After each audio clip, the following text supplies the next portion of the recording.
갈라디아서 강의 12번째 시간입니다.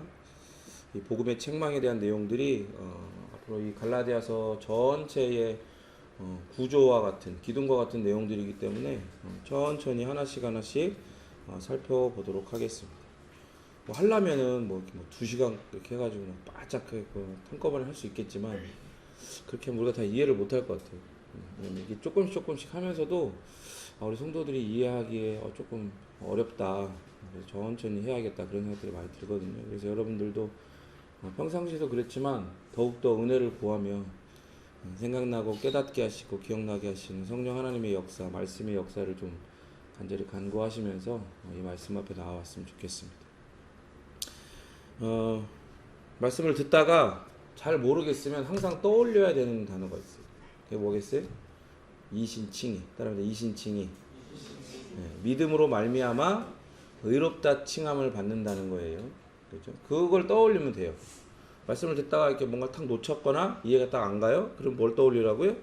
이신칭의. 그러니까 이제 이게 이신칭의의 이 전체적인 이 그늘 아래에 이 갈라디아서 내용 전체가 있는 거예요. 사실은 모든 사건들이나 이런 모든 것들이 결국엔 하나님 앞에 어떤 율법이나 행위, 우리의 공로, 우리의 열심이 아니라 오직 예수 그리스도를 믿음으로 말미암아 하나님께 의롭다 하는 영원한 선언을 듣게 된다는 것을 선언하고자 바울이 이 갈라디아서를 기록을 한 겁니다. 갈라디아 있는 성도들에게 이 편지를 보낸 거죠. 더불어서 한 가지 알아야 될 것은 의라고 하는 것, 그 의라고 하는 것은 가변적인 거예요. 가변적이라고 하는 건 이 세상에서 내가 어떤 의로운 행동을 했어요.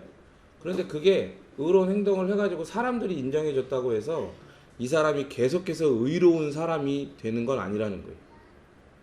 그가 계속해서 살면서 그 의로운 행위를 계속해야 되는 거예요. 단 한 번이라도 삐끗하거나 실수하거나 불의한 행동을 하면 그 사람이 이제 뭐가 돼버리는 거예요? 순식간에 불의한 사람이 돼버리는 거예요.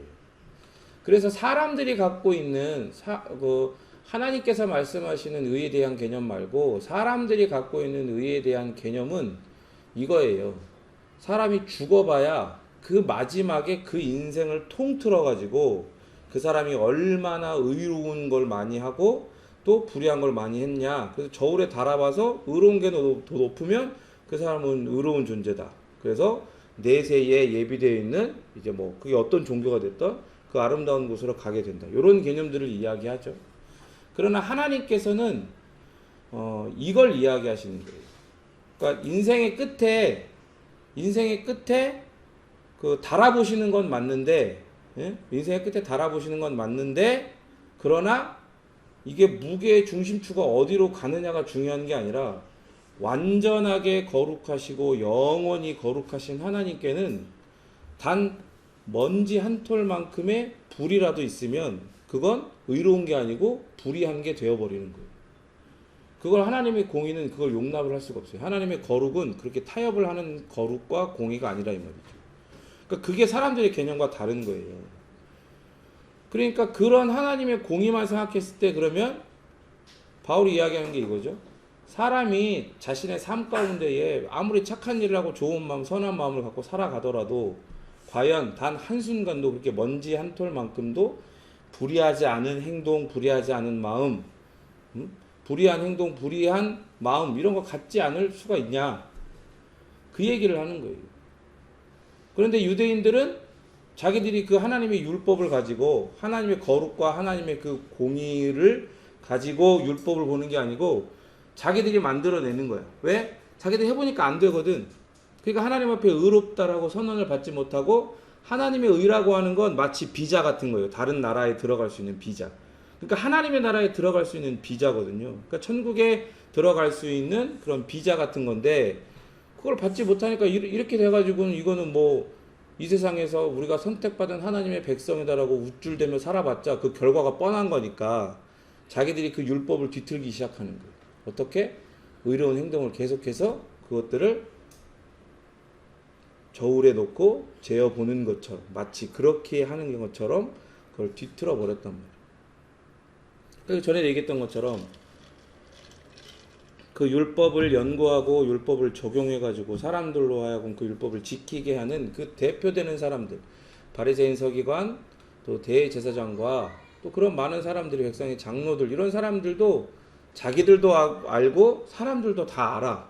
완전하게 하나님의 율법에 철저하게 순종할 수 있는 사람은 없고, 저 대표로 서 있는 저 사람들도 범죄하고 있고 실수하고 있다는 걸 알아. 그럼에도 불구하고 우리보다는 나으니까 박수 쳐주고 인정해 주는 거야.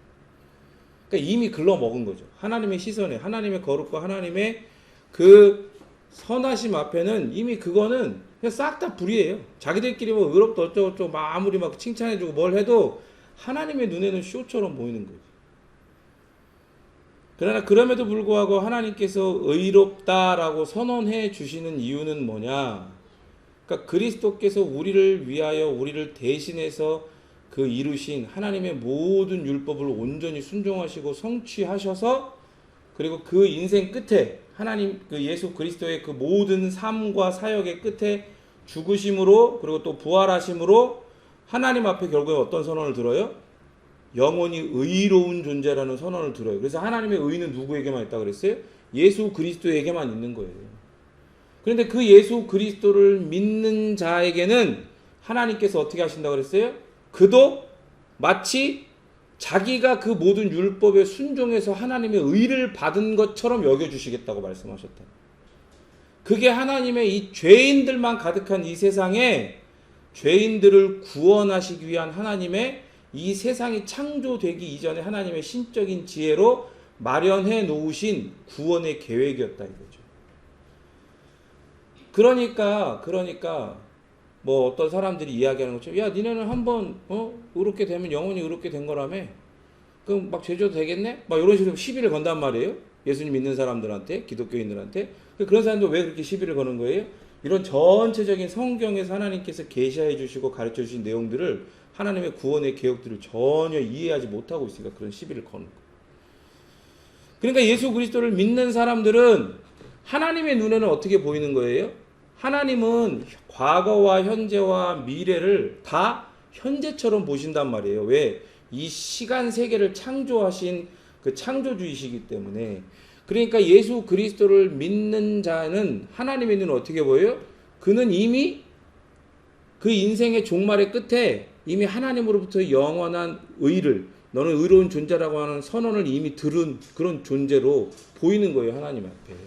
그리고 하나님은 그를 진짜 그런 존재로, 그런 선언을 그 인생의 끝에 받게 하실 수 있는 능력과 열심이 있으신 분이고, 그러니까 하나님이 다 책임지시는 거예요. 그래서 제가 뭐라고 그랬어요? 이런 여러 가지 의미를 다 담아서 이미 구약에서부터 하나님이 이 온 세상이 창조되기 이전에 마련해 놓으신 이 구원의 계획이, 아담이 범죄했을 그 창세기 3장 15절에서부터 또 아브라함을 부르시고, 그 이후에 아브라함, 또 이삭, 야곱 계속해서 지나가시면서 하나님께서 뭐라고 하셨어요?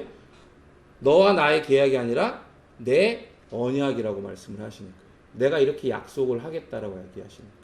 이렇게 너를 구원할 거다. 그 이야기를 하시는 거라고 얘기했어요. 그래서 내 언약이라고 얘기했죠. 그러니까 이런 개념들을 잘 가지고 그릇처럼 만들어 놓으신 상태에서, 혹은 만들어 가는 과정 가운데서 우리가 이 갈라디아서의 내용들을 잘 이렇게 담아가면 돼요. 그러면 그것들이 우리 안에 양분이 되어서 성령 하나님께서 역사하셔서 그것들로 하여금 우리의 믿음의 근거가 되게 하시고 믿음의 양분이 되게 하실 겁니다. 우리 옆 사람을 보고 이렇게 이야기합시다. 우리는 의롭다함을 입은 은혜의 사람입니다. 이렇게 얘기하시죠. 은혜의 사람입니다. 네. 우리는 의롭다함을 입은 은혜의 사람들입니다. 근데 물론 그럼에도 우리는 죄를 짓게 돼요. 그죠? 그러나 계속해서 우리는 앞으로 나아가 예수 그리스도를 닮는 장성한 분량에 이르기까지 결코 쉬지 않고 자라가는, 닮아가는 믿음의 사람들이. 근데 이렇게 하면서 자꾸 우리가 주어가 되고 내가 할 수 있다 이런 걸 자극하면 안 돼요. 이 말의 전제는 아까 제가 얘기했죠. 이 모든 열심의 근원은 누구예요? 우리가 아니라 삼위일체 하나님이 이 모든 열심의 근원이 되시는 거예요. 하나님께서 하나님의 언약, 우리를 구원받은 백성으로 아름다운 하나님 나라의 백성으로 살아가게끔 하시겠다라고 하시는 그 약속을 이루시는 열심이 하나님에게 있는 거예요. 그래서 우리를 그렇게 끌고 가신다 이 말이죠. 그래서 실제로 하나님의 눈에 그러면 죄인은 누구일까요? 주일에 와서 회개 한번 하고 여기서 성도님, 집사님 좀 이렇게 하다가 또 돌아가면 또 바로 또 네가 잘했네, 내가 잘했네 또 그러면 세상 사람들보다 더 못된 마음으로 살아가고 막 그러면 안 되겠죠, 그죠? 그러면 안 되겠는데 그러나 하나님의 눈에 죄인은 누구일까? 하나님의 눈에 죄인은요, 의롭다함을 입은 후에 다시 율법으로 돌아가려고 하는 자가 죄인이에요. 아시겠어요? 의롭다함을 입었어. 이미 의롭다함을 입었어. 근데 다시 율법으로 돌아가려고 해. 근데 여러분 보세요. 이게 얼마나 어이없는 짓인지 보세요. 의롭다함을 입었다라고 하는 건 내가 뭔가를 해서 얻은 게 아니죠. 그리고 이 의를 입었다라고 하는 건 이게 내가 만들어가지고 내가 그렇게 율법을 순종해가지고 이 의를 받은 게 아니에요. 그죠? 이미 이 의는 누구 안에 완성되어서 있다 그랬어요? 예수 그리스도 안에 완성되어서 있는 의예요. 하나님이 예수님에게만 주신 의란 말이에요. 근데 우리가 그 예수님을 나의 모든 죄를 대속하시고 내 대신 하나님의 율법에 온전히 순종하신 삶을 사신 나의 구원자이시자 나의 인생의 주인이십니다. 나의 왕이십니다. 라는 믿음의 고백을 드린 자들에게는 이제 그리스도 안에 믿음으로 하나된, 연합된 존재가 되잖아요. 그래서 그러니까 마치 우리가 이렇게 옷을 입는 것처럼 우리가 그리스도 안에서 그리스도에게만 있는 그 의를 우리가 옷 입는 것처럼 전가 받은 거예요. 그러니까 하나님의 눈에는 그건 우리가 애써서 수고해가지고 그 의를 받은 것처럼 여겨질 정도로 우리의 의라고 인정을 해주신다 이 말이에요. 그 의를. 야, 너 그 예수 거 내가 예수한테 준 걸 네가 대충 입어놓고 네가 이렇게 뻐기면 되겠어? 이렇게 안 하신단 말이에요. 그건 너의 의고 너는 영원히 의로운 자다라고 선언을 해주신단 말이에요. 그럼 보세요. 의롭다함을 입었다라고 하는 건 영원하신 예수님 안에 이미 영원한 의가 그 안에 있는 건데 우리가 믿음으로 그 영원하신 예수님 안에 영원히 연합된 거예요. 그리고 그 영원한 의를 우리가 어떻게 해요? 영원히 덧입은 거죠. 그 영원이라는 말은 계속할 거예요. 영원이란 말을. 그러면 이거는 끝난 거예요? 안 끝난 거예요? 끝난 거예요. 영원이란 말은 과거, 현재, 미래를 뛰어넘어서 하나님의 어떤 그런 상태까지 이르는 그런 걸 개념을 이야기하는 거잖아요. 과거와 현재와 미래를 이야기하는 게 아니라 앞으로 1억 년이 지나고 2억 년이 지나고 10억 년이 지나도 계속 우리는 영원히 의로운 존재다라는 그런 이야기를 하는 게 아니라 아예 그것조차 뛰어넘은 이야기란 말이에요. 그러니까 하나님이 우리에게 얼마나 거대한 선물을, 복을 그 예수 그리스도 안에서 우리에게 주셨는지 모른단 말이에요. 그런데 이런 거예요. 의롭다함을 입었어요. 그 영원한 의를 입었어. 이미 끝나버린 거야. 그런데 다시 율법으로 돌아가. 근데 아까 얘기했죠. 율법은 어떻게 하는 거예요? 과거와 현재와 미래에서 계속해서 이렇게 지키고 또 안 지키고 지켰네 안 지켰네 판단받는 거라고 그랬잖아요. 그죠? 그러니까 영원한 의를 선언받아 놓고 우리가 우리가 영원한 의로운 존재가 되었다라고 선언받아 놓고 다시금 이 율법을 지키네 마네 하는 걸로 그 저급한 그 밑으로 다시 기어 내려가는 거야.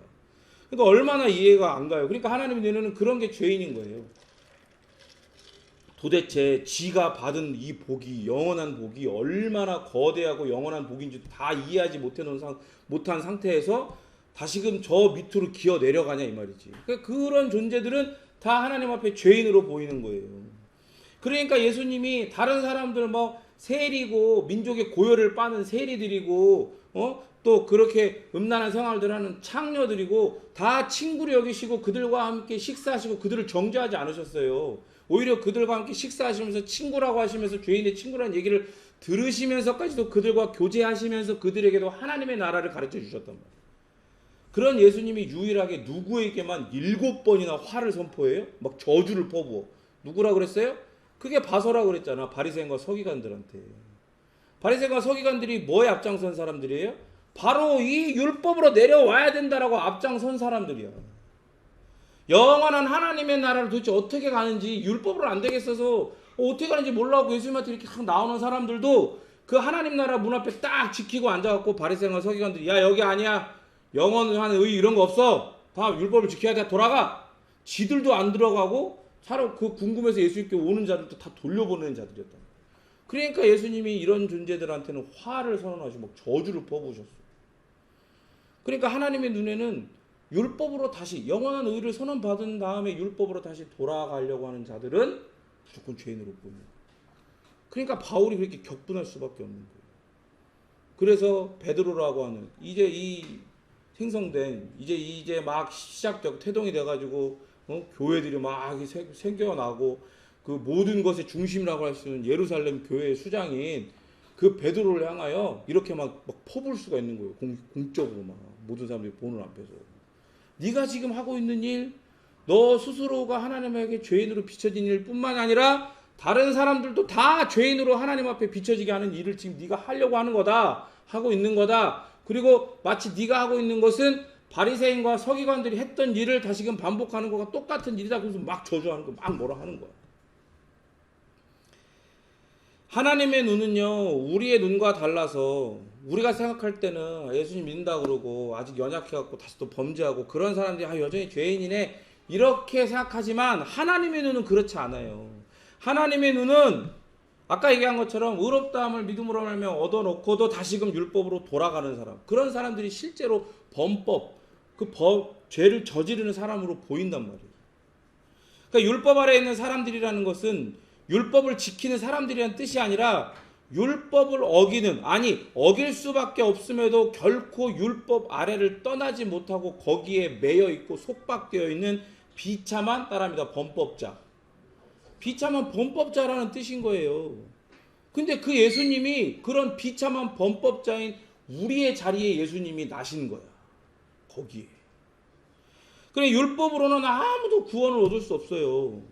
어떤 이도 율법 아래에서 그걸 완벽하게 심지어 율법과 그 율법의 주인이신 하나님을 사랑함으로 이걸 막 해야 돼 힘들지만 이게 아니라 이걸 하는 게 너무 좋아.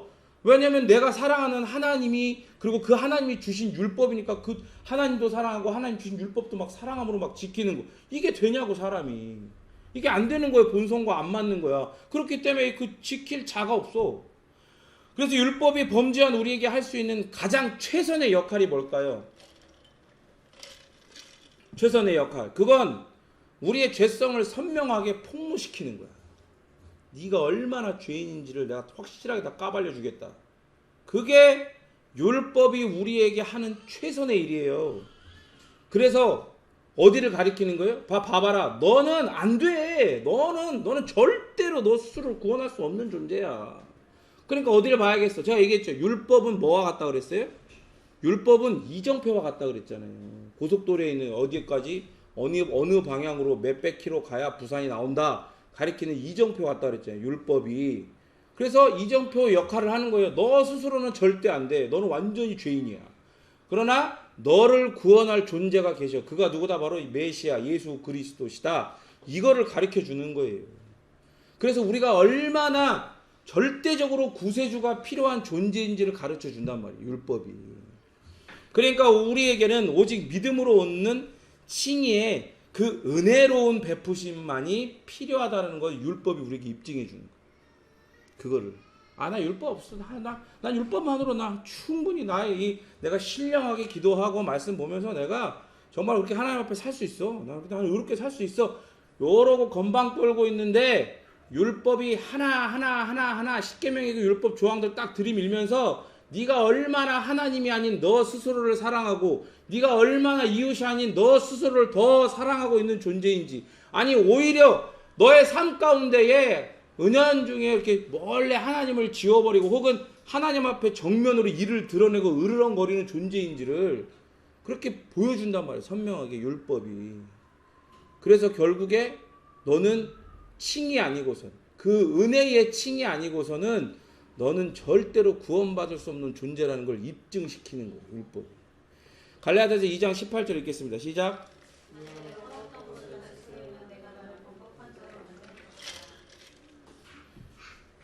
바울은 17절까지는 우리가 하다가 18절에서부터 갑자기 자신을 예로 들어요. 그러면서 율법 아래 살면서 다른 이들, 율법에서 믿음으로 말미암아 자유하게 된 자들을 율법 아래로 다시금 끌어올려고 하는 자신이 과거에 가졌던 그 모습. 그런데 지금도 그러고 있는 사람들, 그런 사람들 들으라고 내가 과거에 니들처럼 그런 모습이었다라고 이야기를 하는 거예요. 자기를 예로 들어서 이야기를 하기 시작해요.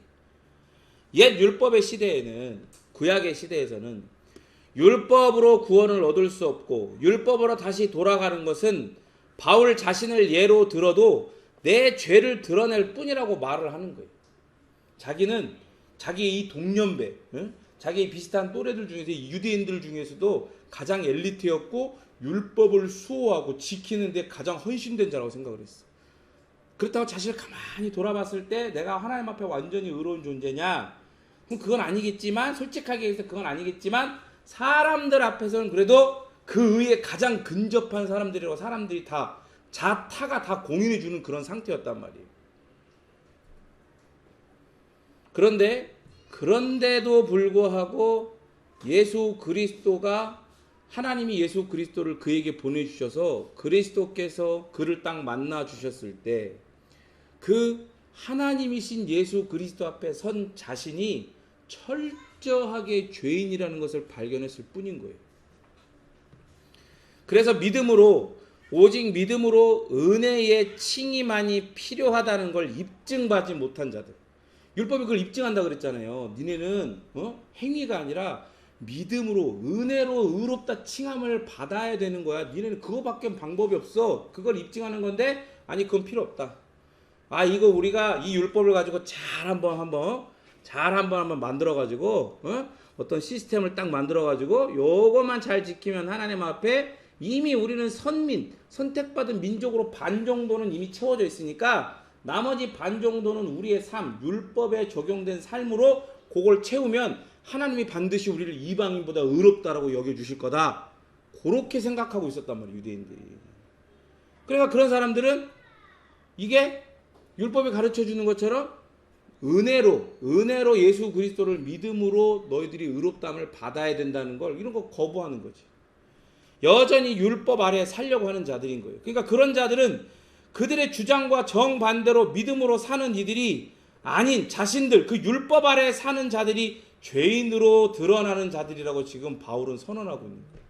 니네가 생각할 때는 율법을 지키는 니네가 의인이고 그렇게 율법을 떠나서 이제 자유하게 됐다 그러면서 예수님 믿는 믿음으로 우리를 의롭다 선언받았다라고 살고 있는 저 사람들이 니네가 볼 때는 다 죄인이지. 그러나 하나님의 눈에는 율법은 니네가 죄인이고 그래서 하나님의 은혜가 필요하다는 걸 가르쳐 주는데도 아니 그거 필요 없다. 우리 다시 만들면 된다. 요거대로 하면 된다라고 생각하면서 손가락질하고 있는, 저 믿음으로 의롭다함을 받은 사람들 손가락질하고 있는 니네가 바로 하나님의 눈에는 죄인이다라고 지금 선언을 하고 있는 거예요. 그래서 뭐라 그래요?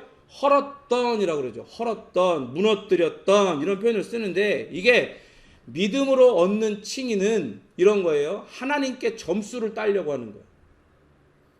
예를 들어, 그러니까 믿음으로 얻는 칭의는 어떤 걸 이야기하는 거냐면 하나님께 점수를 따고 거래를 하려고 하는, 시도하는 온갖 규례들, 그들이 만들었던 규례들, 선행들, 행위들, 이런 거 같은 그 유대인들이 율법을 비틀어서 만든 어떤 시스템이 있단 말이에요.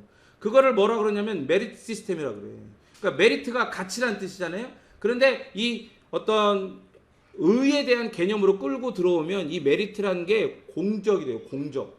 우리가 뭔가를 이룬 업적, 그런 거 있죠. 그런 뜻이 된단 말이에요. 그러니까 그런 율법을 비틀어갖고 유대인들이 그런 업적 시스템을 만들어냈어. 메리트 시스템을 만들어냈단 말이에요. 근데 그걸 이야기하는 거예요.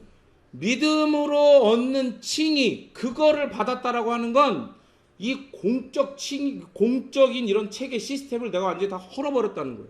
무너뜨려 버렸다는 거예요. 그런데 그걸 다시 세운다고? 무너뜨렸던 걸? 즉 믿음으로 의롭다함을 얻은 다음에 하나님과의 관계를 유지하는 근거로 다시 어떤 그 공적 체계를 의지한다는 거, 거기로 돌아간다는 얘기예요. 근데 그렇게 되면 그건 그냥 그렇게 예를 들어 이런 거죠. 천주교가 이야기하고 반펠라기안주의가 이야기하는 것처럼 예수를 믿었어. 나를 대신해서 사시고 죽으신 예수를 믿었어? 그래서 시작은 됐어. 시작이 반이니까 반은 채워졌잖아요. 의에 대해서. 근데 나머지 반은 어떻게 하는 거예요? 내가 살면서 이걸 지켜가고 오히려 그 반을 채워가야 되는 거야. 그죠? 그런데 이런 거예요. 단순히 나머지 반을 채우면 된다는 그런 단순한 생각이 아니야, 이게. 바울이 볼 때 이런 거예요. 그렇게 되면 그건 그리스도의 죽으심만으로는 내 죄의 문제 또 의의 문제가 온전히 해결된 게 아니라는 걸 뜻한다는 거야. 내가 다시 율법으로 돌아가고 어떤 이 율법 체계로 다시 돌아간다? 이건 그리스도께서 나를 위해서 이 땅에 나시고 사시고 죽으시고 부활하시고 승천하셔서 다시 오시겠다 약속하신 이 모든 것들을 믿는 믿음으로는 따라합니다. 부족하다라는 얘기를 지금 네가 하고 있는 거다. 이 얘기를 하는 거예요 지금. 무슨 말도 안 되는 헛소리를 하고 있냐 지금 이 얘기를 하는 거예요. 그런데 이걸 깨닫기 위해서 이방인들이 그러면 스스로 율법에 묶여야 될 필요가 있냐? 그럴 필요가 있어요? 그래서 거기서 허우적거려 봐가지고 이게 안 되는 거구나. 그래 하나님의 은혜로 부르신 이 칭이 이거를 믿는 믿음 그냥 이거 있으면 되는 거구나. 거기서 그냥 고생할 필요가 없는 거구나. 그거 할 필요 없다 이거예요. 제가 얘기했잖아요. 돼지우리에 들어가 봐야 거기가 더러운지. 돼지들랑 같이 부대끼면서 돼지가 먹는 여물을 먹고 거기서 똥 싼 거 막 굴러봐야 이게 더럽고 여기 살만한 데가 아니라는 건지를 그렇게 해봐야 아냐고요. 그냥 그 근처에만 가도 냄새가 나고 보기만 해도 더럽다는 걸 알잖아. 그죠? 그래서 바울은 안디옥에서 이 베드로가 일으킨 이 상황, 사건이야말로 유대주의자들이 이방인 그리스도인들에게 억지로 올가매려고 했던 그 불필요한 짐이라는 것을 증명하는 선명한 예시라고 얘기를 하는 거예요. 저 지금 뻘짓하는 거라고. 베드로가 한 짓이 진짜 세상 뻘짓이라고. 하나님 볼 때 저거는 정말로 쓸데없는 짓을 하는 거라고. 그러니까 너희들이 그렇게 할 필요가 없다. 너희들이 한번 그 율법에만 살아봐라. 되나 안 되나. 그럴 필요 없이 베드로가 하고 있는 저 짓 봐봐라. 저게 얼마나 멍청한 짓이고 쓸데없는 짓을 하고 있는지 너희들이 이걸 보고 깨달으라 이 말이야. 그래서 베드로는 이방인 그리스도인들과의 그 교제하는 자리에서 이렇게 슬쩍 떠나려고 했잖아요. 그런 행동을 통해서 율법을 이상한 권위의 자리에, 옛 관습의 자리에 올려놓는 큰 잘못을 저지른 거예요. 이제 보세요. 믿음으로 말미암아 그리스도 안에 연합돼 가지고 하나님으로부터 영원히 의로운 존재라고 예수 그리스도의 의를 전가받고 덧입어서 그렇게 선언받은 자들에게는 뭐가 권위가 있어요? 뭐가? 예수 그리스도께서 행하여서 이루신 일, 그리고 그것을 믿는 믿음, 그게 우리에겐 권위가 있는 거 아니에요. 그죠? 율법이 더 이상 우리를 좌지우지하는 게 아니야. 권위가 없어 율법이 우리에게. 다만 그건 우리가 하나님 나라 백성이라고 하는 이 아름다운 정체성을 가지고 어떤 삶을 살아야 되는지를 이렇게 가이드해주는 울타리 같은 역할을 하는 거죠. 안 지켰어. 너 그럼 탈락. 너는 이제 하나님의 의로운 존재 아님. 뭐 이런 게 되는 게 아니란 말이에요. 권위가 없어. 그런데 베드로가 그 짓을 한 건 다시금 율법이 그런 권위 있는 자리에 올려놓는 그런 멍청한 짓을 한 거예요. 그런데 여러분 생각해 보세요. 봐봐요. 어떤 영양제 드세요? 영양제? 다른 건 몰라도 비타민C 잘 드셔야 돼요. 저는 이제 영양제 이런 거 안 먹다가 나이가 이제 40이 넘어가니까 영양제를 안 먹으면 이게 몸이 좀 힘들더라고. 그래서 영양제를 좀 먹거든요. 근데 알아보니까 어떤 영양제는요, 사람이 어떤 힘을 얻으려고 먹잖아요. 활력을 얻으려고. 그런데 오히려 사람을 죽이는 영양제가 있어.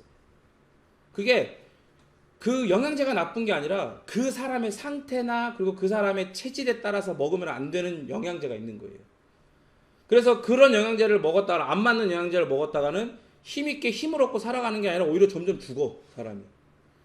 그렇게 잘못된 영양제를 먹고 죽을 위기에 처했다가 어떤 사람이 극적으로 그 영양제가 원인이라는 것을 깨닫고 그걸 끊었어. 그리고 치료를 받고 살아났어요. 그런데 다시가 살아보니까 너 힘이 없어. 그러니까 다시 그 영양제를 집어 들고 먹어요? 그걸 또 먹겠어? 자기가 그것 때문에 죽을 뻔했는데?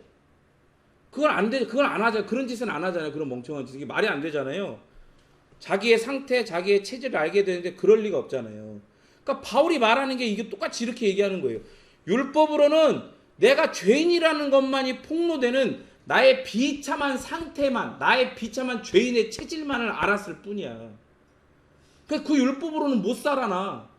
뭘로 살아야 돼요? 예수 그리스도를 믿는 믿음으로 살아야 돼. 그 율법으로부터 그냥 딱 끊어버려야 돼. 그 율법이 나를 살린다라고 하는 이 생각을 끊어버려야 되는 거예요. 구원을, 그 의의를 이 율법에서 얻는다는 생각을 끊어버려야 되는 거야. 그런데 율법이 아닌 원래 그 율법을 주신 하나님의 원래의 의도를 따라서, 원래의 의도를 따라서 율법을 온전하게 사랑하심으로 영원히 성취하신 예수님을 믿는 믿음. 뭘 믿는 거예요? 그분이 나의 대표로 나 대신 그 율법을 다 성취하셨다는 것을 믿는 믿음. 그 믿음으로 의롭다 선언받고 우리가 하나님께 구원을 얻었는데 새로운 신분을 얻고 새로운 정체성을 얻고 새로운 사람이 됐잖아요. 그런데 그렇게 해놓고 나서 살아났는데 아까 얘기한 것처럼 다시금 그 율법을 집어들어서 입에 털어넣어? 그렇게? 아까 얘기한, 그러니까 바울이 얘기하는 거예요. 그건 내가 진작에 헐어버린, 무너뜨려버린, 다 갖다 버린 거다 이 말이에요. 바울이 지금 이렇게 선언하고 있는 거예요. 그렇다고 바울이 율법이 나쁘고 율법을 갖다 버렸다, 너희들도 버려야 된다, 이런 말을 한다고 오해하면 안 돼요. 절대 안 되는 거예요. 이 개념을 잘 이해하셔야 돼요. 보세요. 율법 그 자체는요, 하나님이 원래 이스라엘 백성에게 주셨던 율법 그 자체는 하나님에게서 온 거죠. 그렇죠? 그러면 하나님은 선하십니까? 악하십니까? 선하시죠? 지극히 선하시죠? 그리고 지극히 아름다우시죠? 그러면 하나님에게서 온 율법도 하나님의 그 지극히 아름다움과 그 지극히 선함이 그 율법에 묻어 있어요, 안 묻어 있어요? 묻어 있죠? 그 율법은 나쁜 게 아니야. 지극히 선하고 아름다운 거야. 그죠? 그러나 그 율법으로는, 그 영양제로는 활력을 얻을 수 없고 구원을 얻을 수 없는 우리 죄인의 상태, 우리의 체질이 이게 비참하고 나쁜 거지. 이해가 되시죠? 더불어 바울이 말하는 헐어버렸다. 이게 무슨 말이냐면 율법 자체에 대해서 이야기하는 게 아니라 자신들의 상태로는 율법으로는 구원을 얻을 수 없으니 이 유대인들이 무슨 작업을 했다 그랬어요? 메리트 시스템을 만들었다 그랬잖아. 공적인 체계를 만들어냈어. 시스템을 만들어냈어. 율법을 비틀어가지고 요거는 이렇게 얘기했으니까 안식일을 기억하여 거룩히 지키라고 했으니까 그러면 안식일을 지킬 때 시간이 딱 됐어. 토요일 날 밤 12시가 딱 됐어. 물론 이 사람들은 토요일이 안식일 했을게. 예를 들어 금요일 자정 12시가 딱 됐어. 그럼 면도를 하필 그 시간에 하다가 여기까지 미룬 거야. 그러면 안식일을 거룩하게 지켜야 되는 건 안식일은 일하지 말라 그랬으니까 여기까지 면도했으면 여기는 면도하면 돼, 안 돼? 면도하면 안 되잖아. 그게 뭐예요? 그게 이 사람들이 만들어낸 그런 공적 체제인 거예요. 메리트 시스템인 거야. 그런 게 막 수도 없었어. 하나님이 주신 율법은 10가지였는데 그거를 630가지로 만들더니 그걸 또 찌르고 쪼개고 막 비틀고 해가지고 막 수만 가지를 만들어낸 거야. 그러니까 바울이 이야기하는 건 그걸 이야기하는 거야. 그걸 헐어버렸다는 걸 얘기하는 거야. 그 율법을 뒤틀고 훼손해서 만들어낸 기이한 율법 체계, 공적 체계를 내가 헐어버렸다는 얘기를 하는 거예요. 2장 19절 읽겠습니다. 시작.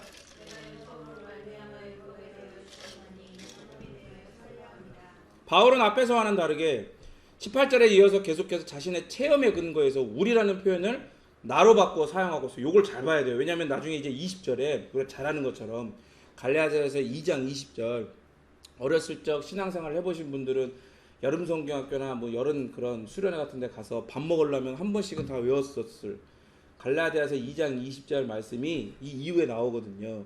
그래서 이 우리라는 표현을 지극히 개인적인 나라는 표현으로 바꾸어 사용해요. 그러니까 율법으로 말미암아라는 구절은 그 이후에 기록될 이 갈라디아서 이후에 몇 년 후에 로마서를 기록하거든요. 그 로마서의 율법의 목적, 율법을 그럼 왜 주셨냐? 그 율법의 목적에 대한 내용으로 더 자세하게 다루어지거든요. 그런데 율법 자체는 우리를 구원할 수 없다. 이거는 명확하게 알고 있어야 돼. 율법은 선하죠. 율법은 아름다워요. 율법은 하나님의 거룩함이 묻어 있어요. 그리고 율법은 어때요? 영원한 거예요. 율법은. 그거 다음 시간에 얘기하겠지만 예수님도 그래서 이 율법은 하나님께서 이 땅에 영원한 하나님의 나라를 완성하실 때까지도 1.1획도 사라지거나 어떻게 훼손되지 않을 거다. 만약에 그런 시도를 하려고 하는 것들은 영원히 저주받는 것들이라고 그랬어요. 예수님이 그 말씀을 하셨어요. 내가 율법을 폐하거나 이거를 막 무효화시키려고 이 땅에 왔다고 생각하고 착각하지 말아라. 나는 율법을 완전히 완성하고 성취하기 위해서 온 거다. 왜? 율법은 아름다운 거니까. 하나님의 거룩하심이 묻어있는 거니까. 그런데 여러분 보세요. 율법 자체는 그럼에도 불구하고 우리를 구원할 수 없어요. 왜? 제가 얘기했죠. 우리의 상태, 우리의 체질이, 우리의 죄인된 상태와 체질이 그걸 못하는 거야. 거기에 맞지 않아. 그 하나님의 그 선함과 거룩함과 아름다움이 담겨있는 율법을 우리 죄인의 체질과 우리 죄인의 상태가 그걸 어떻게 여겨요? 그걸 아름답게 여기는 게 아니라 그걸 추하게 여겨.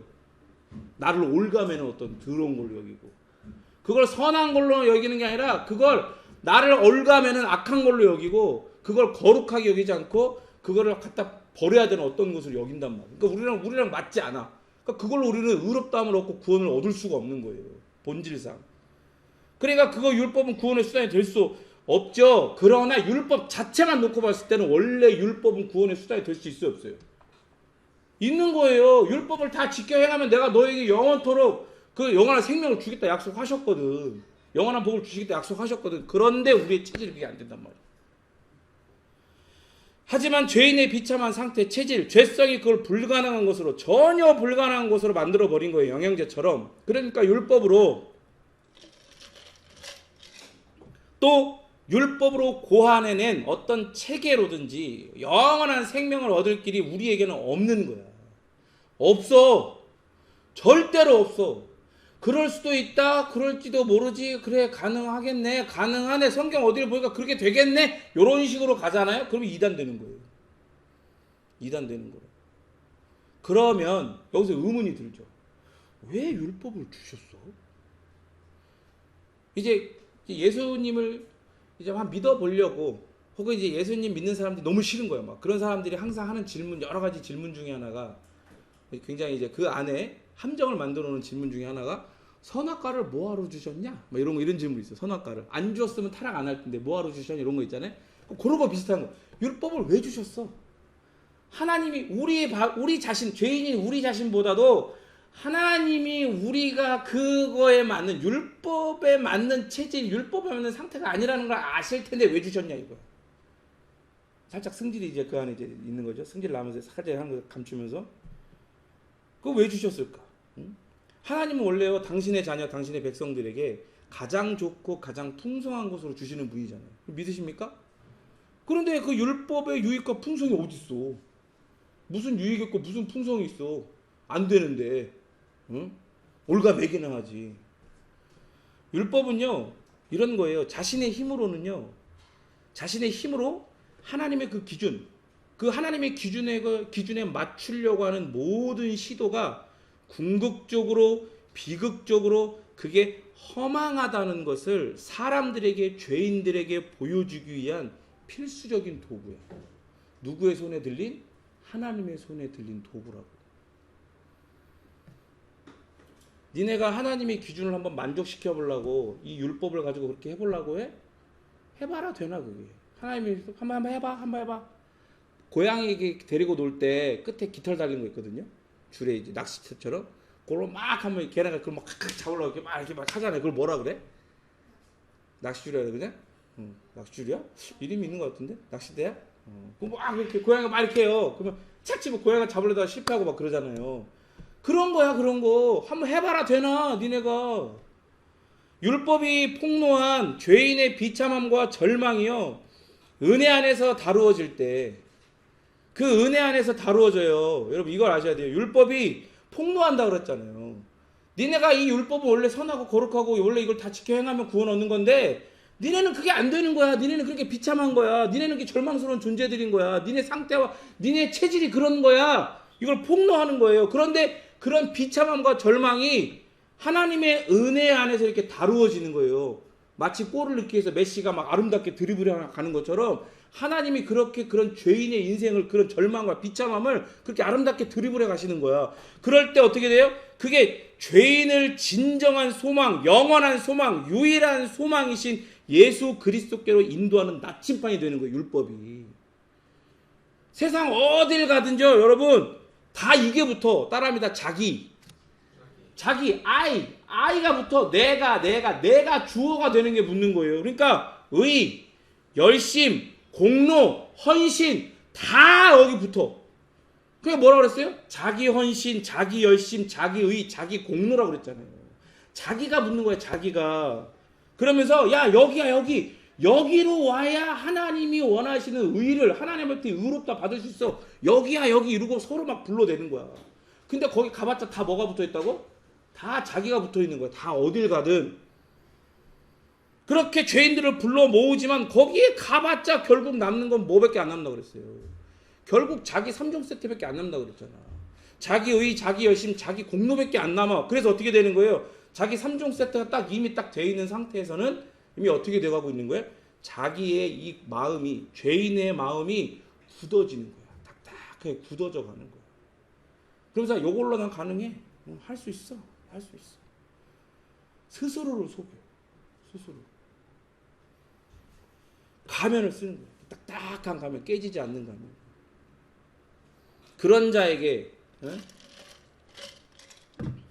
율법이 어떻게 해요? 그런 자에게 율법이 네가 죄인이라는 걸 이 은혜 안에서 폭로당하게 하고 의가 여기 있다, 구원이 여기 있다 막 여기저기서 불러도요.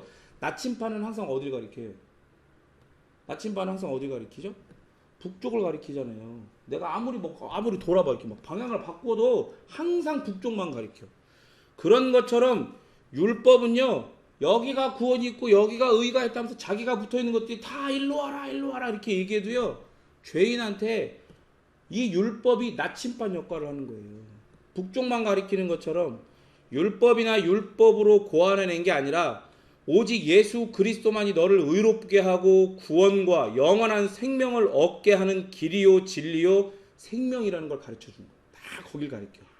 무조건. 야, 고개 돌릴 필요 없어. 여기야 무조건. 저기 예수 그리스도. 그만이 길이요 진리요 생명이야. 그에게만 참된 의와 기이한 열심과 그에게만 공로가 있어. 너가 붙는 게 아니야. 거기만이야. 거기. 가지마. 갈 필요 없어. 가르쳐 주는 거야. 율법이 이걸 하는 거예요. 그래서 율법을 주신 거야. 율법을. 제가 뭐라고 그랬어요? 율법은 이정표 같다고 그랬잖아. 거기가 도착점이 아니라 저쪽으로 몇백 킬로 가야 되는 알려주는 이정표인 거야. 그리스도께서는 스스로 죽음의 형벌, 우리의 범법한 죄 때문에 우리가 받아야 할 마땅하나 영원히 무섭고 떨리는 그 지옥과 같은 형벌을 다 짊어지셨어요. 그의 이 행위 때문에 우리는 모세의 율법이 우리에게 가하던 이 율법의 정죄, 몽둥이 찜질 이런 것에 해방된 거예요. 여러분 매 앞에 장사 있어요 없어요? 네? 매 앞에 장사 있어요 없어요? 몰라요? 그 타이슨이 유명한 말이에요. 마이크 타이슨 알죠? 그 권투 선수 있거든요. 목 두께가 여기보다 더 두꺼워 이렇게. 엄청 막 확 움직이면서 막 빵 맞으면 이렇게 막 쓰러져 막 몸을 떨면서 막 이런 헤비급 선수가 막 몸을 떨면서 막 기절 경련을 일으키고 막 쓰러져. 막 펀치력이 막 1톤이 넘어. 1톤 트랙에 가서 빵 부딪히는 정도의 그 펀치력을 갖고 있는 사람이에요. 마이크 타이슨. 지금 늙었지만 현역 시절에 인터뷰할 때 멋진 말을 했어요. 누구든 다 그럴싸한 계획이 있다. 처맞기 전에는. 무슨 말인지 알겠어요? 다 율법 체계를 갖고 있는 거야. 다 저마다 내가 구원을 얻기 위한 방법을 다 갖고 있어. 그런 걸 찾아가지고 나 요렇게 하면 뭐 구원 얻을 수 있고 의로울 수 있고 뭐 다 있어. 그런데 맞기 전에는 그렇죠. 근데 누구한테 맞는다고요? 율법한테 맞는다니까. 그래서 마틴 루터가 율법은 몽둥이 같다고 그랬어. 우리가 다 우리 스스로 구원할 수 있다. 자기가 붙어있는 거에 탁 가면 쓰고 딱딱하게 굳어있는데 그거를 율법이 와갖고 몽둥이처럼 우리 막 두드려 패는 거야. 그거 두드려 가면 다 깨부시는 거야. 헐어버리는 거야. 너 안 돼 임마 이걸로. 네 상태하게 안 되는 거야. 그래서 뭘 보게 하는 거예요? 예수 그리스도로 보게 하는 거예요.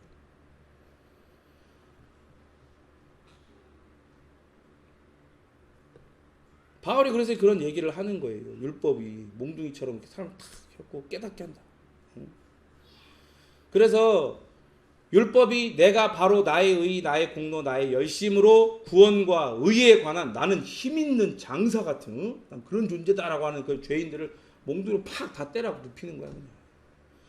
바울은 율법이 전혀 구원을 줄 수 없다는 것을 이해하고 구원을 주실 수 있는 유일한 분을 영접하였을 때 이제 결코 율법으로 다시 돌아갈 필요가 없다.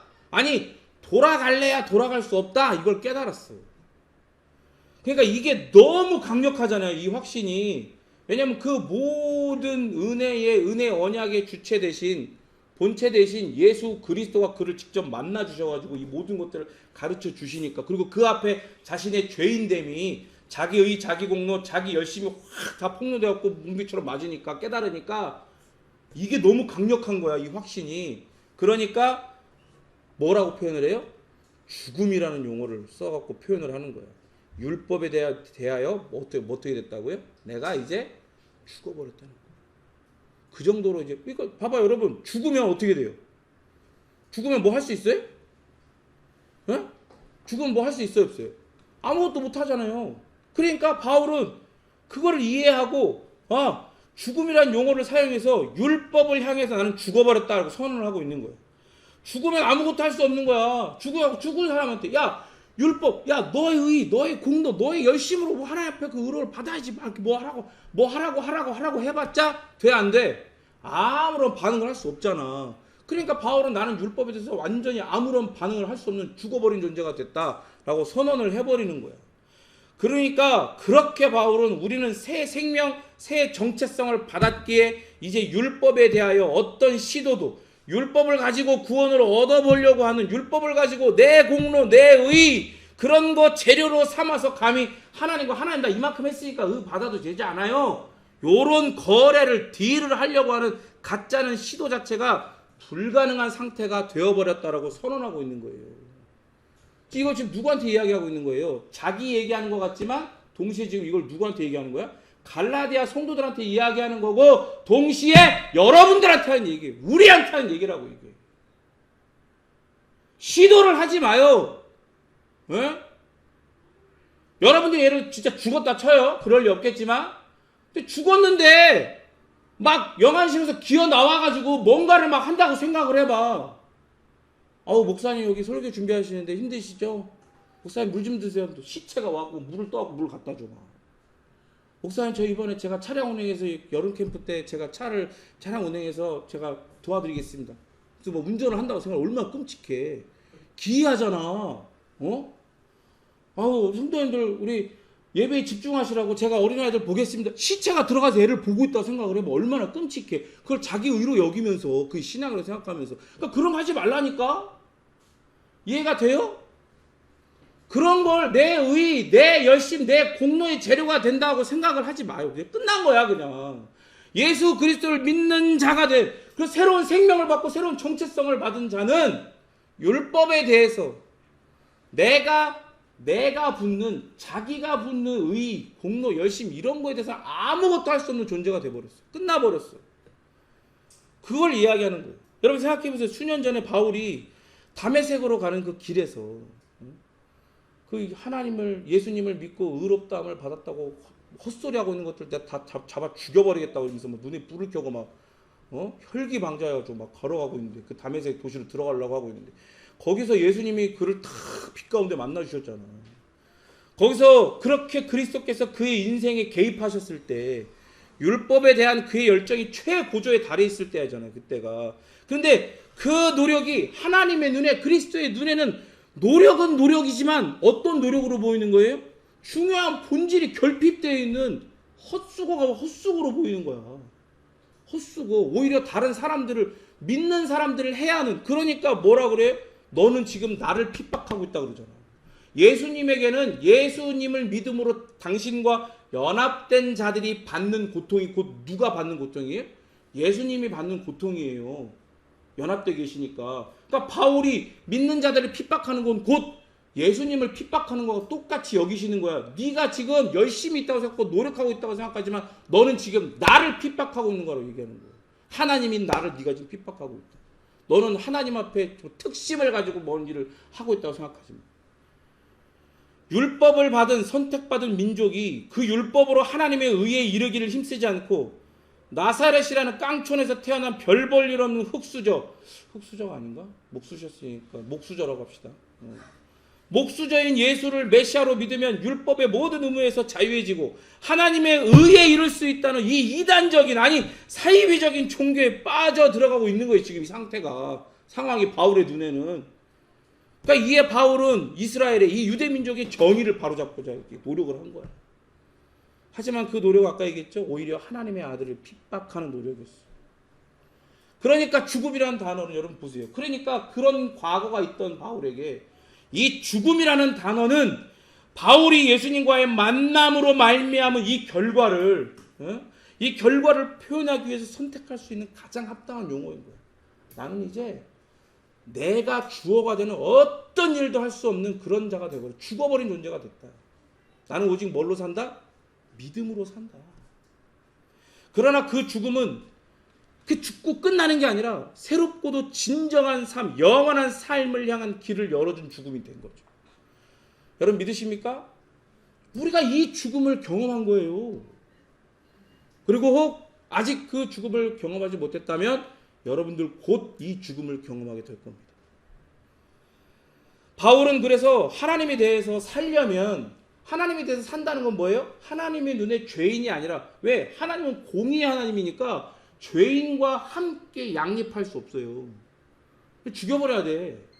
그러니까 우리가 알잖아요. 지성소에 대제사장이 1년에 한 번 그 제사를, 그 시은자 그 법궤 위에 그 제물의 피를 뿌리러 들어갈 때, 그 일을 하러 들어갈 때 그가 온전히 회개하지 않고 그렇게 들어가면 어떻게 돼요? 하나님의 거룩이 돌격해서 갑작스럽게 공격하고 그를 직사시켜 버린다고 했잖아요. 그러니까 대제사장은 그 일을 하러 갈 때 그 몸에다가 밧줄을 메고 들어가는데 그 밧줄에 뭐가 달려있다고 그랬어요? 방울이 달려있다고 그랬죠. 그러니까 안에서 움직이면 딸랑딸랑딸랑 소리가 요만큼 두께가 되는 이 휘장이 이렇게 가려져 있어도 밖에서는 들리는 거야. 그러니까 제사장들은 밖에서 긴장하면서 그 밧줄을 잡고 있어. 소리가 계속 들려야 돼. 왜? 소리가 계속 들려야 그가 죽임당한 게 아니니까. 근데 어떤 때는 대제사장이 자기의 죄를 온전히 회개하지 않고 들어갔다가 하나님의 거룩이 돌격해서 그를 죽여버렸네. 소리가 들려 안 들려? 안 들려요. 그럼 어떻게 돼요? 심통한 마음을 가지고 밧줄을 당기는 거야. 그러면 죽어있는 시체가 그렇게 밧줄에 끌려 나오는 거죠. 그럼 보세요. 하나님의 눈에 죄인이라고 하는 건 이미 자기는 살아갖고 내가 뭔가를 한다면서 뭐 우쭐대고 막 화려한 삶을 산다, 내가 이런 걸 갖고 있다, 이런 걸 누린다, 뭐 소유와 소비를 잘하고 이 세상에 아무리 막 뭐 한다고 해도 하나님의 눈은 그거 죽은 거야. 그리고 그 죽어있는 운명, 아니 죽어가는 것도 아니고 죽을 것도 아니고 이미 죽어있는 운명이 나중에 언제 현격하게 드러나요? 개인적 종말을 맞았을 때, 혹은 예수 그리스도가 이 땅에 다시 오실 때 그 심판의 날에 하나님의 그에게 이미 선언되어 있는 죽음이 완전하게 드러나게 되는 거죠. 그러니까 하나님에 대해서 살려면 어떻게 해야 되는 거예요? 죄인이 되면 안 되는 거야. 의인이 돼야 되잖아요. 그죠? 의인이어야 하나님의 눈에 살아요. 그런데 지금 바울이 속해 있는 이 유대 민족이 갖고 있는 이 메리 시스템, 공적인 체계로는 그게 돼요, 안 돼요? 하나님 앞에 의롭다함을 받을 수 있어요? 살아날 수 있어요? 의인이 될 수 있어요? 전혀 안 되잖아요. 그러니까 그 율법에서 죽어버려야 되는 거야. 이걸 알고 이걸 깨달은 거예요, 바울은. 여기에 여러분 중간은 없어요. 제가 이거 왜 이렇게 자꾸 강력하게, 그리고 매주 이거 뭐 한 번에 쭉 훑고 넘어갈 수 있는데 자꾸 이렇게 하는 줄 알아요? 여러분 지금 교회들 뿐만 아니라 목사들, 설교자들 뿐만이 아니라 신학교에서도 이런 식으로 가르친다니까? 중간이 있다고 가르쳐. 천주교 뿐만이 아니라 기독교 개신교에서도 이게 된다고 가르치고 있는, 그게 지금 이 시대의 현실이에요. 여러분 동성애 안 되죠? 동성애 안 돼요. 왜 안 돼요? 더럽고 혐오스러우니까? 그것도 뭐 표면적인 이유는 될 수 있겠지만 동성애가 안 되는 이유는 그게 왜 그런 거예요? 하나님의 창조 섭리에 어긋나니까 안 되는 거예요. 그거는 하나님의 뜻에 반하니까. 죄인들이 자기의 위치를 어디까지 올리는 거예요? 내가 내 운명, 내 성을 결정할 수 있는, 내가 나에게는 하나님이다라고 하는 데까지 자기의 권위를 올린 거야. 그래서 그거를 뜯어 고친 거예요. 근데 보세요. 이 원리가 유대인들이 메rit 시스템을 만들어 갖고 하고 있는 거랑 뭐가 달라? 뭐가 달라? 그죠? 사람이 볼 때 그건 혐오스럽지만 이건 덜 혐오스러워. 답답하고 깝깝해 보이긴 해도, 그러나 여러분 이걸 알아야 돼요. 하나님의 눈엔 이 부류나 다 더럽고 혐오스러운 거예요. 그걸 알아야 돼요. 여기에는 여러분 중간 없어요. 하나님에 대해서 살려면 오직 뭘로 말미암아 살아요? 믿음으로 말미암아 사는 거예요. 율법에 대해서 죽지 않으면 하나님의 눈에 살아날 수 없어요. 여기에 중간은 절대 없어요. 오직 믿음으로 구원을 받아들인 후 구원을 받으려 노력한다. 그 구원을 유지하려고 하고 구원을 완성하려고 노력한다? 그럼 이런 거예요. 이런 예를 들어서 우리 성도들이 목사가 잘해서가 아니라 더 열심히 하라고, 더 헌신되라고, 말씀을 더 잘 전해달라고 저한테 가끔 이렇게 맛있는 것도 사주고 막 격려하고 막 그러거든요. 선물도 주고 뭐 커피도 갖다 주고 사다 주고 막 이렇게 막 한단 말이에요. 그러면 내가 그걸 딱 받고 얼마야? 3만 원 더, 자 3만 갖고 가. 그러면 이상해요, 안 이상해요? 선물을 받았어. 선물을 받았는데 고마워. 그러면서 더 열심히 하게 얘기해라. 선물을 받고 얼마야? 3만 원 갖고 가. 이상해요, 안 이상해요? 이상하잖아요. 준 사람의 의도를 그냥 무시하는 거잖아. 이게 너무 이상하잖아요. 여러분 보세요. 선물을 받은 다음에 그 선물을 준 사람에게 돈으로 값을 지불하는 거, 이거 이상한 행동인 거예요. 구원을 받아들인 다음에 믿음으로 구원 얻은 다음에 그 다음에 다시 율법으로 돌아가 뭔 행동을 하고 행위를 해서 그걸 지키고 혹은 그거를 발전시키고 그거를 완성을 내가 해야 된다라고 생각하는 건 진짜 이상한 거야. 하나님의 눈은 어떻게 보인다고 그랬어요? 이게 혐오스럽게 보인다고. 그게 죄로 보인다고요. 그런 짓을 하는 사람이 하나님의 눈에는 죄인, 범법자로 보인다니까. 그러니까 우리가 그리스도께서 주시는 선물을 겸손히 받으려면 우리 자신의 노력으로 무엇이든 이룰 수 있다고 절대 생각하면 안 돼. 그러니까 바울은 그렇게 생각하면 절대 안 된다? 이 정도가 아니라 뭐라고 자기를 예를 들어 나는 율법에 대해서 죽어버렸다. 니들도 다 죽어버린 거야. 어디 다시 기어서 나와가지고 뭘 하려고 해. 이런 얘기를 하는 거예요. 우리가 그리스도와 하나가 되어 그가 우리를 대신해 죽으심으로써 우리에게 확보해 주시고 선물해 주신 이 율법의 자유를 경험해야 돼요. 아시겠어요? 더 이상 율법은 우리에게 구원의 척도가 되어야 한대요? 아니에요. 율법이 나쁜 게 아니라고 했습니다. 그렇게 그 아름다운 하나님의 율법 아래 그리스도께서 나시고 사셨던 거예요. 그래서 그리고 사랑하심으로 순종하죠. 여러분 생각해 봐봐요. 사람들이 자신의 비참한 죄인의 체질과 상태를 모르고 그 율법을 가져다가 막 비틀고 찢고 막 해가지고 훼손시켜가지고 체계를 만들어 놓고 이게 율법이다, 이것도 율법만큼 권위가 있다 이러면서 막 그렇게 해갖고 하나님 앞에 막 거래하려고 하는 거예요. 하나님 나 이만큼 있으니까 의 주세요 막 이러면서. 사람들이 나한테 이렇게 박수 쳐주는데요? 나 이렇게 금식하는데요? 거룩한 척은 다 하고. 예수님이 그게 얼마나 가슴이 아프시겠어. 하나님을 봤을 때 예수님이 그런 인간들을 보시는 하나님의 마음, 원래 율법을 주신 하나님의 마음을 모르고 그 짓거리를 하고 있을 때 하나님이 얼마나 가슴이 아프시겠냐. 예수님이 그 마음을 가진 거야. 하나님에 대한, 또 우리 죄인들에 대한 그 모든 마음을 가지고 어떻게 하는 거예요? 당신이 율법 아래 우리 대신 나셔서 그 율법을 다 사랑하심으로 순종하시는 삶을 사신 거예요. 그래서 어떻게 한 거예요 이제?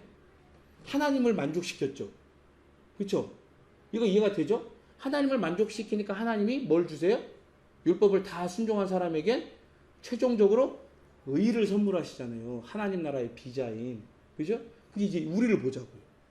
예수님이 행하셔서 이렇게 율법을 다 사랑하심으로 온전히 순종하시고 성취하시고 완성하신 그 일이 우리에게 어떤 결과를 가져와요 이제는? 그 예수님이요. 다 이루셔가지고 그 다 이루신 그 능력 있죠. 그 율법을 사랑하신, 또 율법을 다 이루신 능력, 그리고 그 율법을 다 이루셔서 하나님께서 받으신 의, 그거를 이렇게 예쁘게 포장을 해가지고 딱 들고 계시는 거예요. 선물함에 딱 포장해가지고 들고 계시는 거예요. 그래서 그 예수님한테 그 선물을 받으려면 어떻게 해야 돼요? 그 예수 그리스도를 믿어야 되는 거예요. 그분이 나 대신 내 자리에 나셔서 나 대신 하나님의 모든 율법을 다 순종하시고, 심지어 내가 거룩하시고 영원하신 하나님 앞에 의인으로 절대로 여겨질 수 없는데 나의 이 죄가 하나님께 눈 감아주고 이런 거 안 되잖아요. 공의로우시니까 예수님이 내 죄를 다 가지시고 십자가에서 죽으심으로 내 죄를 다 없애버리신 거예요. 그걸 믿는 거야. 그걸 믿는 거. 그걸 믿을 때 예수님이 당신과의 연합 안에서 우리에게 이 선물을 주세요. 근데 제가 뭐라고 했어요? 선물을 예쁘게 포장했다 그랬죠? 그 포장, 그 선물 상자가 뭔 줄 알아요? 그게 십계명이에요. 그게 십계명이라고. 십계명이라는 그 상자 안에, 예? 십계명이라고 하는 상자 안에 이 선물, 이건 선물이지 구원 자체가 아니에요. 이걸로 구원을 받는 게 아니에요. 구원받은 자들에게 이 십계명이라는 선물 상자 안에 예수님이 받으신 모든 은혜의 복들이 담겨 있어. 그건 다음 주에 20장 같이 강의하면서 나누도록 하겠습니다. 기도하겠습니다. 우리 같이 함께 이 시간 기도하실 때에 우리 이렇게 기도합시다. 하나님, 오직 예수 그리스도를 믿음으로 말미암아 의롭다 선언받는 이 놀라운 은혜의 진리를 나로 하여금 온전히 깨닫고, 저도 바울처럼 이제 율법에 대해서, 내가 주어가 되는 모든 것에 대해서 나는 완전히 죽어버렸고, 무의미 예수님을 믿음으로 말미암아 헐어버리고 무너뜨려진 것을 내가 다시금 주어가지고 지으려고 하고, 내가 행위로 내가 받은 이 구원을 어떻게 해보려고 하고, 그런 시도를 하지 않게 하옵소서. 믿음으로 살아났으니 믿음으로만 살아가게 하옵소서. 그리고 믿음으로 살아나고 믿음으로 살아가는 거라고 사람들에게 선포하게 하옵소서. 같이 함께 기도하도록 하겠습니다.